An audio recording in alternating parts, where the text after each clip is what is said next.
ਅੱਜ ਦਾ ਦਿਨ ਵੀ ਕਿਸਾਨੀ ਸੰਘਰਸ਼ ਦੇ ਇਤਿਹਾਸ ਵਿੱਚ ਦਰਜ ਹੋ ਚੁੱਕਿਆ ਹੈ ਕਿਉਂਕਿ ਕਿਸਾਨਾਂ ਉੱਤੇ ਜ਼ੁਲਮ ਢਾਉਣ ਵਾਲੀ ਖੱਟਰ ਸਰਕਾਰ ਨੂੰ ਗੋਡੇ ਟੇਕਣ ਲਈ ਮਜਬੂਰ ਕਰ ਦਿੱਤਾ ਗਿਆ।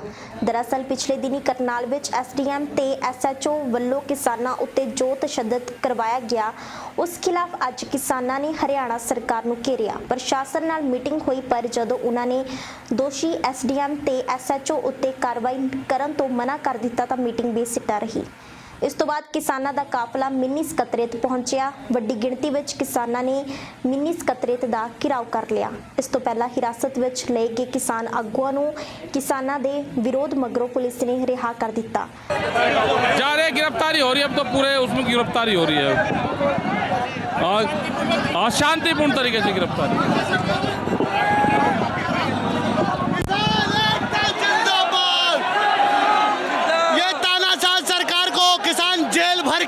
सबक सिखाएगा। गिरफ्तारी देंगे इस अत्याचारी सरकार को, इस बात का जवाब देना पड़ेगा। ये किसानों का खून और पसीना खराब नहीं जाने देंगे। आज हम गिरफ्तारी देने के लिए तैयार है। ये ऐसी सरकार हमने चुनी है, सरकार हमें गिरफ्तारी देकर मानेगी। किसान को मारना चाहती है और किसान अभी मरेगा। मुजफ्फरनगर महापंचायत तो बाद अज करनाल दे विच महापंचायत विच लखां दा इकट्ठ होया। हालांकि करनाल विच पहला ही धारा 144 लगाई गई अते भारी फोर्स तैनात की गई, पर जदों प्रशासन दे सब हथकंडियां नूं फेल करदा वड्डा इकट्ठ करनाल अनाज मंडी विच पहुंचिया तां प्रशासन वल्लों किसानां अगे गोडे टेक दित्ते गए अते गलबात लई सद्दा दित्ता गया, जिस मीटिंग विच किसानां दा 11 मैंबरी वफद पहुंचिया। तुसी भी वेखो करनाल अनाज मंडी तो किसान महापंचायत दियां कुछ तस्वीरां।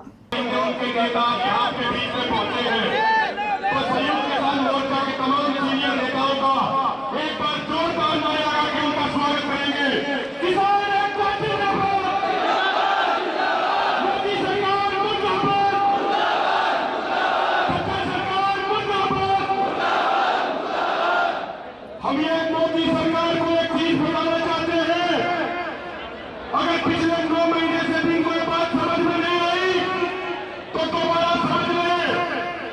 ये किसान कौम है, किसान कौम, ये कौम न पीछे हटेगी, न बढ़ेगी, न डरेगी, न झुकेगी और न ये किसान कौम टिकेगी, क्योंकि ये किसान कौम अंग्रेजों से माफी मांगने वाले सावरकर की वंशज नहीं है, बल्कि अंग्रेजों के खिलाफ लड़ते हुए अपनी कुर्बानी देने वाले शहीद आजम भगत सिंह की वंशज है।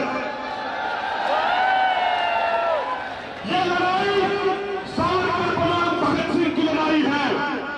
साथियों, हमें अपना सर कटाना पड़ा तो सर कटा लेंगे, लेकिन मोदी सरकार के सामने सर नहीं झुकाएंगे। इससे पहले भी किसान जो हुआ, इन्होंने एक दिन पहले बड़ी बड़ी बात कही कि पूरे हरियाणा की पुलिस आ गई, रैपिड एक्शन फोर्स आ गई, सीआरपीएफ आ गई, लेकिन जब वहां पे लाखों किसान जुटे थे तो 1 घंटे में पुलिस की सारी बैरिकेडिंग हट गई, 1 घंटे में सारी पुलिस फोर्स पीछे हट गई। आज फिर से हरियाणा के किसानों ने दिखा दिया है कि जब ये किसान एकजुट हो जाता है तो बड़े बड़े तानाशाहों को पीछे हटना पड़ता है। तो आप सब पूरे हरियाणा के किसानों को हम फिर से दिल से सैल्यूट करते हैं, आपकी एकता को सैल्यूट करते हैं। भाजपा ने किसान अंदोलन ਨੂੰ ਲੈ ਕੇ ਕੇਂਦਰ ਸਰਕਾਰ ਤੇ ਹਮਲਾ ਕਰਨ ਲਈ ਕਾਂਗਰਸ ਦੇ ਸਾਬਕਾ ਪ੍ਰਧਾਨ ਰਾਹੁਲ ਗਾਂਧੀ ਤੇ ਨਿਸ਼ਾਨਾ ਵਿੰਨਿਆ ਹੈ। ਭਾਜਪਾ ਨੇ ਕਿਹਾ ਕਿ ਉਹ ਖੁਦ ਤਾਂ ਜ਼ਮੀਨ ਤੇ ਕੰਮ ਨਹੀਂ ਕਰਨਾ ਚਾਹੁੰਦੇ ਪਰ ਆਪਣੇ ਹਿੱਤ ਲਈ ਦੂਜਿਆਂ ਦੇ ਮੋਢੇ ਤੇ ਬੰਦੂਕ ਰੱਖ ਕੇ ਚਲਾਉਂਦੇ ਹਨ। ਸੰਬਿਤ ਪਾਤਰਾ ਨੇ ਦੋਸ਼ ਲਗਾਇਆ ਕਿ ਉੱਤਰ ਪ੍ਰਦੇਸ਼ ਦੇ ਮੁਜ਼ੱਫਰਨਗਰ ਵਿੱਚ ਕਿਸਾਨਾਂ ਦੀ ਮਹਾਪੰਚਾਇਤ ਵਿੱਚ ਉਮੜੀ ਭੀੜ ਨੂੰ ਦਰਸਾਉਣ ਲਈ ਜੋ ਤਸਵੀਰ ਸਾਂਝੀ ਕੀਤੀ ਹੈ ਉਹ ਕਿਸਾਨਾਂ ਦੇ ਪ੍ਰਦਰਸ਼ਨ ਦੀ पुरानी तस्वीर है। राहुल गांधी जी यूं तो जमीन पर उतरकर राजनीति करते नहीं हैं, किंतु ट्विटर पे सक्रिय रूप से भ्रम की राजनीति करते रहते हैं। आज भी उन्होंने एक ट्वीट करके एक पुराने फोटो को आज का फोटो दिखाने का कोशिश किया है। किसान आंदोलन के एक पुराने तस्वीर को रख करके उन्होंने उसे वर्तमान के तस्वीर के रूप में दिखाया है।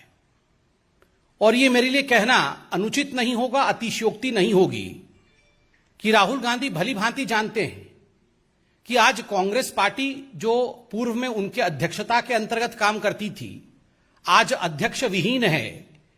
कांग्रेस पार्टी असमर्थ है जमीन पर किसी भी विषय को उठाने के लिए, और इसी कारण से कभी सोनिया जी वर्चुअल मीटिंग करती है सभी पार्टियों के साथ, तो कभी राहुल गांधी भ्रम की राजनीति के माध्यम से, झूठे फोटो के माध्यम से राजनीति करने का प्रयास करते हैं। अगर अंग्रेजी में कहा जाए तो Rahul Gandhi has become the political cuckoo of the present day Indian politics.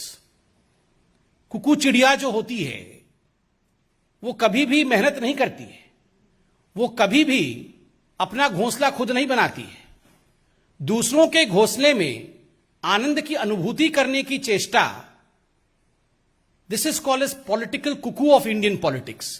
कहीं ना कहीं अपने संगठन को आगे नहीं बढ़ाना, अपने संगठन को अध्यक्ष विहीन रखना, अपने परिश्रम नहीं करना और दूसरों के कंधे पर बंदूक रख के चलाने का प्रयास करना, यह राहुल गांधी जी का आदत बन चुका है।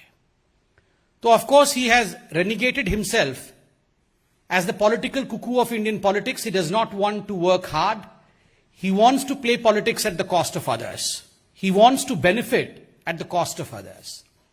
ਸਾਹਿਬ ਸ੍ਰੀ ਗੁਰੂ ਗ੍ਰੰਥ ਸਾਹਿਬ ਜੀ ਦੇ ਪਹਿਲੇ ਪ੍ਰਕਾਸ਼ ਪੁਰਬ ਨੂੰ ਸਮਰਪਿਤ ਗੁਰਦੁਆਰਾ ਸ੍ਰੀ ਰਾਮਸਰ ਸਾਹਿਬ ਤੋਂ ਸੱਚਖੰਡ ਸ੍ਰੀ ਹਰਮੰਦਰ ਸਾਹਿਬ ਤੱਕ ਅੱਜ ਅਲੌਕਿਕ ਨਗਰ ਕੀਰਤਨ ਸਜਾਇਆ ਗਿਆ। ਸ੍ਰੀ ਆਸਾ ਜੀ ਦੀ ਵਾਰ ਦੇ ਭੋਗ ਤੋਂ ਬਾਅਦ ਅਰਦਾਸ ਹੋਈ, ਜਿਸ ਤੋਂ ਬਾਅਦ ਪੰਜ ਪਿਆਰਿਆਂ ਦੀ ਅਗਵਾਈ ਵਿੱਚ ਇਹ ਨਗਰ ਕੀਰਤਨ ਰਵਾਨਾ ਹੋਇਆ।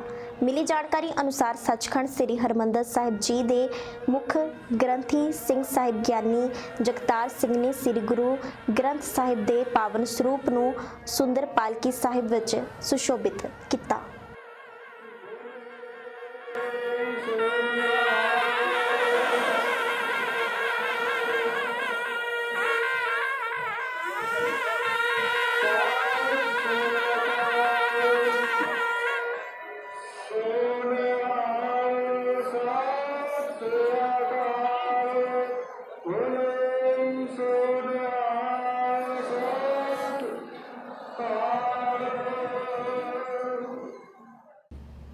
उधर प्रकाश पुरब ਨੂੰ ਸਮਰਪਿਤ ਜਥੇਦਾਰ ਸ੍ਰੀ ਅਕਾਲ ਤਖਤ ਗਿਆਨੀ ਹਰਪ੍ਰੀਤ ਸਿੰਘ ਨੇ ਸਮੂਹ ਕੌਮ ਨੂੰ ਇਸ ਪਵਿੱਤਰ ਦਿਹਾੜੇ ਦੀ ਵਧਾਈ ਦਿੱਤੀ। ਉਹਨਾਂ ਕਿਹਾ ਕਿ ਪੰਚਮ ਪਾਤਸ਼ਾਹ ਸ੍ਰੀ ਗੁਰੂ ਅਰਜਨ ਦੇਵ ਜੀ ਨੇ ਸਾਲ 1604 ਵਿੱਚ ਸ੍ਰੀ ਗੁਰੂ ਗ੍ਰੰਥ ਸਾਹਿਬ ਜੀ ਦੀ ਸੰਪਾਦਨਾ ਕਰਕੇ ਮਨੁੱਖਤਾ ਨੂੰ ਸਰਬ ਸਾਂਝਾ ਪਾਵਨ ਗ੍ਰੰਥ ਬਖਸ਼ਿਸ਼ ਕੀਤਾ, ਜਿਸ ਦੀਆਂ ਮੁੱਲਵਾਨ ਸਿੱਖਿਆਵਾਂ ਮਨੁੱਖੀ ਜੀਵਨ ਨੂੰ ਸੇਧ ਦੇਣ ਵਾਲੀਆਂ ਹਨ।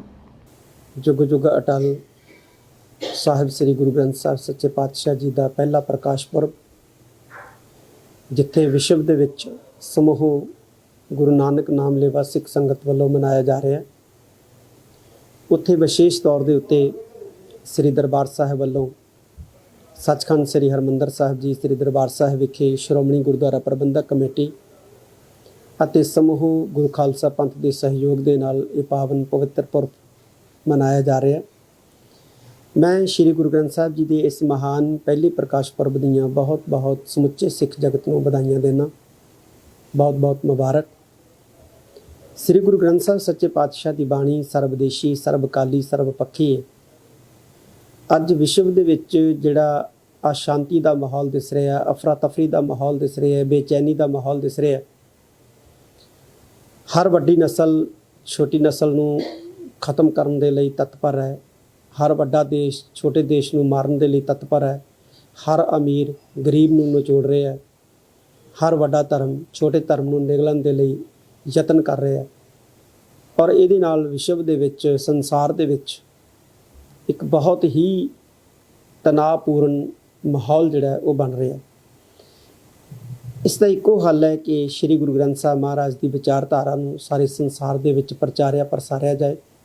और गुरु ग्रंथ साहब महाराज के सिद्धांत ऐसे अमोलक विलखण सिद्धांत है, इन्हां दी रोशनी दे विच मनुख सारी बेचैनी तो, सारी अफरा तफरी के माहौल तो अपने आप को बचा सकता है। और इस माहौल तो बचाई मनुख नूं जिहड़ा है वो सरवाइव करन दे लई मौके प्रदान करेगा। ਅੱਜ ਜ਼ਰੂਰਤ ਹੈ ਗੁਰੂ ਗ੍ਰੰਥ ਸਾਹਿਬ ਮਹਾਰਾਜ ਦੇ ਇਸ ਮਹਾਨ ਫਲਸਫੇ ਨੂੰ ਆਪਣੇ ਜੀਵਨ ਦਾ ਹਿੱਸਾ ਬਣਾਈਏ। ਘੱਟੋ ਘੱਟ ਅਸੀਂ ਜਿਹੜੇ ਸਿੱਖ ਅਖਵਾਉਨੇ ਆ, ਧੰਨ ਗੁਰੂ ਗ੍ਰੰਥ ਸਾਹਿਬ ਸੱਚੇ ਪਾਤਸ਼ਾਹ ਜੀ ਨੂੰ ਆਪਣਾ ਗੁਰੂ ਮੰਨਦੇ ਹਾਂ, ਅਸੀਂ ਸ੍ਰੀ ਗੁਰੂ ਗ੍ਰੰਥ ਸਾਹਿਬ ਸੱਚੇ ਪਾਤਸ਼ਾਹ ਦੀ ਪਾਵਨ ਪਵਿੱਤਰ ਬਾਣੀ ਦੇ ਨਾਲ ਜੁੜੀਏ। ਸ਼੍ਰੋਮਣੀ ਅਕਾਲੀ ਦਲ ਦੇ ਸੀਨੀਅਰ ਆਗੂ ਪ੍ਰੋਫੈਸਰ ਪ੍ਰੇਮ ਸਿੰਘ ਚੰਦੂਮਾਜਰਾ ਨੇ ਦੱਸਿਆ ਕਿ ਮੁਹਾਲੀ ਵਿੱਚ ਚੰਡੀਗੜ੍ਹ 에ਅਰਪੋਰਟ ਤੇ ਨਵੀਂ ਕਾਰਗੋ ਸਹੂਲਤ ਇਸ ਸਾਲ ਦਸੰਬਰ ਵਿੱਚ ਸ਼ੁਰੂ ਹੋ ਜਾਵੇਗੀ, ਜਿਸ ਦੀ ਬਦੌਲਤ ਇਹ ਖੇਤਰ ਫਲਾਂ, ਸਬਜ਼ੀਆਂ ਤੇ ਫਲਾਂ ਦੀ ਬਰਾਮਦ ਦਾ ਕੇਂਦਰ ਬਣ ਜਾਵੇਗਾ। ਇੱਥੇ ਜਾਰੀ ਕੀਤੇ ਇੱਕ ਬਿਆਨ ਵਿੱਚ ਪ੍ਰੋਫੈਸਰ ਚੰਦੂਮਾਜਰਾ ਨੇ ਕਿਹਾ ਕਿ ਉਹਨਾਂ ਨੇ ਆਪ ਇਹ ਮਾਮਲਾ ਕੇਂਦਰੀ ਸ਼ਹਿਰੀ ਹਵਾਬਾਜ਼ੀ ਮੰਤਰੀ ਕੋਲ ਚੁੱਕਿਆ, ਜਿਨ੍ਹਾਂ ਨੇ ਭਰੋਸਾ ਦਿਵਾਇਆ ਕਿ ਇਹ ਕਾਰਗੋ ਸਹੂਲਤ ਇਸ ਵੇਲੇ ਉਸਾਰੀ ਅਧੀਨ ਹੈ ਤੇ ਇਹ ਸਾਲ ਦੇ ਅੰਤ ਤੱਕ ਪੂਰੀ ਕਰ ਲਈ ਜਾਵੇਗੀ। ਪ੍ਰਧਾਨ ਮੰਤਰੀ ਜੀ ਨੇ ਪਬਲਿਕਲ ਕਿਹਾ ਸੀ ਕਿ ਕਾਰਗੋ ਵਿਵਸਥਾ, ਅੰਤਰਰਾਸ਼ਟਰੀ ਕਾਰਗੋ ਵਿਵਸਥਾ ਜਲਦੀ ਹੀ ਇੱਥੇ ਕਰਾਈ ਜਾਏਗੀ, ਪਰ ਪਿਛਲੇ ਲੰਬੇ ਸਮੇਂ ਤੋਂ ਕੋਈ ਨਾ ਉਸ ਪਾਸੇ ਕਦਮ ਗਿਆ। ਤੇ ਮੈਂ ਸਪੈਸ਼ਲ ਤੌਰ ਤੇ ਹੁਣ ਜਿਹੜੇ ਮੰਤਰੀ ਉਹ ਤੋਂ ਪਹਿਲਾਂ ਵੀ ਮਿਲ ਕੇ ਆਇਆ ਸੀ, ਹਰਦੀਪ ਪੁਰੀ ਜੀ ਸੀ ਜਦੋਂ, ਤੇ ਹੁਣ ਜੋਤੀਰਾਜ ਸਿੰਧੀਆ ਜੀ ਨੂੰ ਮਿਲ ਕੇ ਸਪੈਸ਼ਲ ਕਿਹਾ ਕਿ ਇਹਨੂੰ ਕਿਸੇ ਪਾਸੇ ਲਾਓ। ਤੇ ਮੈਂ ਧੰਨਵਾਦ ਕਰਦਾ ਭਾਰਤ ਸਰਕਾਰ ਦੇ ਮੰਤਰੀ ਸਿੰਧੀਆ ਸਾਹਿਬ ਦਾ, ਭਾਰਤ ਸਰਕਾਰ ਦਾ ਇਸ ਗੱਲੋਂ ਕਿ ਜਿਨ੍ਹਾਂ ਨੇ ਸਾਡੀ ਮੰਗ ਨੂੰ ਪੂਰਾ ਕੀਤਾ ਔਰ ਦਸੰਬਰ ਮਹੀਨੇ ਤੱਕ ਆਪਰੇਸ਼ਨ ਦੇ ਵਿੱਚ ਆ ਜਾਏਗੀ ਇਹ ਵਿਵਸਥਾ।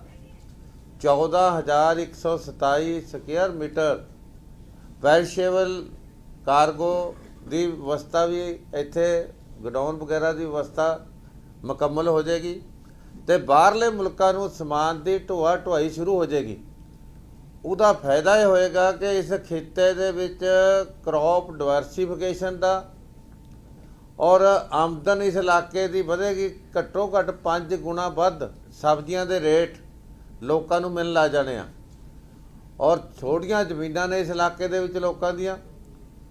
ਮੈਂ ਸਮਝਦਾ ਕਿ ਪੰਜਾਬ, ਹਰਿਆਣਾ, ਹਿਮਾਚਲ, ਜੰਮੂ ਕਸ਼ਮੀਰ 4 ਪ੍ਰਦੇਸ਼ਾਂ ਨੂੰ ਦੇ ਲੋਕਾਂ ਦੀ ਆਮਦਨ ਵਧੇਗੀ, ਕਿਉਂਕਿ ਇਸ ਖਿੱਤੇ ਦੇ ਵਿੱਚ ਕੋਈ ਵੀ ਬੰਦਰਗਾਹ ਨਹੀਂ ਹੈ। ਸਮੁੰਦਰੀ ਬੰਦਰਗਾਹ ਨਾ ਹੋਣ ਕਰਕੇ ਕੇਵਲ ICT ਇੱਕੋ ਬਾਘੇ ਬਾਰਡਰ ਤੇ ਹੋਣ ਕਰਕੇ ਕਈ ਵਾਰੀ ਪਾਕਿਸਤਾਨ ਨਾਲ ਤਣਾਅ ਹੋ ਜਾਂਦੇ ਸੀ ਤੇ ਸਾਡਾ ਸਮਾਨ ਰੁਕ ਜਾਂਦਾ ਸੀ। ਬਾਹਰ ਭੇਜਣ ਵਾਲਾ ਸਮਾਨ ਕਈ ਵਾਰੀ ਪੈਰੀਸ਼ੇਬਲ ਸਮਾਨ ਖਰਾਬ ਹੋ ਜਾਂਦਾ ਸੀ। ਪਰ ਇਹ ਜਿਹੜੀ ਕਾਰਗੋ ਵਿਵਸਥਾ ਹੈ ਇਹਦੇ ਨਾਲ ਸਮਾਨ ਖਰਾਬ ਹੋਣ ਤੋਂ ਬਚੇਗਾ ਔਰ ਇਹਦੇ ਭਾਅ ਲੋਕਾਂ ਨੂੰ ਚੰਗੇ ਮਿਲ ਪੈਣਗੇ, ਆਮਦਨ ਵਧੇਗੀ। ਮੈਂ ਸਮਝਦਾ ਇਸ ਇਲਾਕੇ ਦੇ ਵਿੱਚ ਖੁਸ਼ਹਾਲੀ ਲਿਆਉਣ ਲਈ ਜੋ ਸੁਪਨਾ ਲਿਆ ਸੀ ਅਕਾਲੀ ਸਰਕਾਰ ਸਮੇਂ, ਸਾਹਿਬ ਪ੍ਰਕਾਸ਼ ਸਿੰਘ ਬਾਦਲ ਦੀ ਸਰਕਾਰ ਸਮੇਂ, ਉਹ ਸੁਪਨਾ ਪੂਰਾ ਹੋਏ।